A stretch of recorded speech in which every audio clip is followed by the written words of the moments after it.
Alors l'empowerment, autonomie en bon français, c'est une approche finalement du management où on donne à l'ensemble de l'équipe énormément de latitude dans la façon d'organiser son travail et de prendre des décisions. Donc c'est vraiment la prise de pouvoir par les gens qui savent.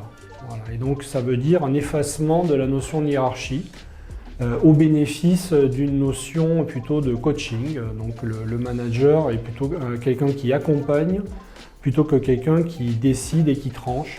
Et celui qui décide et qui tranche, c'est celui qui a la compétence.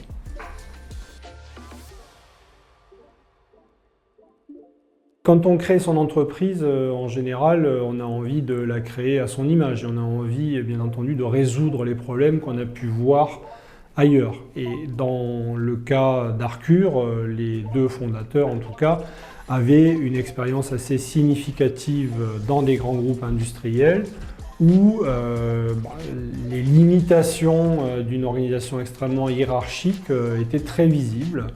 Et donc on avait à cœur de ne jamais reproduire ce schéma-là et d'être capable de recruter des talents et ensuite d'utiliser ce talent à 100%, ne jamais brider l'innovation, la créativité, la capacité d'initiative et donc l'énergie qui est amenée par ces personnes à l'organisation.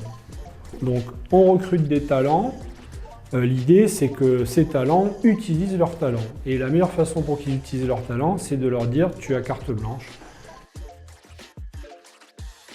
L'empowerment, ça veut dire que chaque personne organise son travail un petit peu comme elle le souhaite. Bien sûr, elle est dans un jeu de contraintes, c'est-à-dire qu'elle collabore avec l'ensemble de l'équipe et avec les gens qui lui fournissent des informations ou qui en prennent de sa part. Et finalement, ce qu'on demande aux gens, c'est de faire le job, mais de la façon qu'ils le souhaitent.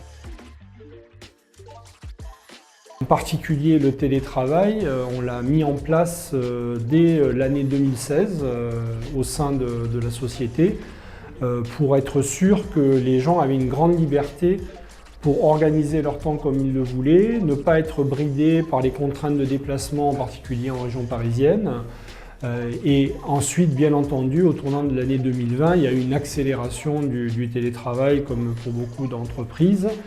La différence, c'est que nous ne sommes jamais revenus en arrière là-dessus et nous avons vraiment décidé de travailler avec une totale liberté d'organisation pour chacun dans l'équipe. Et d'ailleurs, c'est assez modulaire puisque certains veulent revenir au bureau chaque jour et il y a des gens qui ont une approche très flexible et qui maximisent finalement leur temps de travail en réduisant leur temps de trajet. C'est confortable pour le manager s'il a confiance. Donc le mot-clé, c'est la confiance. Si on a recruté des gens et qu'on ne leur fait pas confiance, on ne peut pas faire d'empowerment.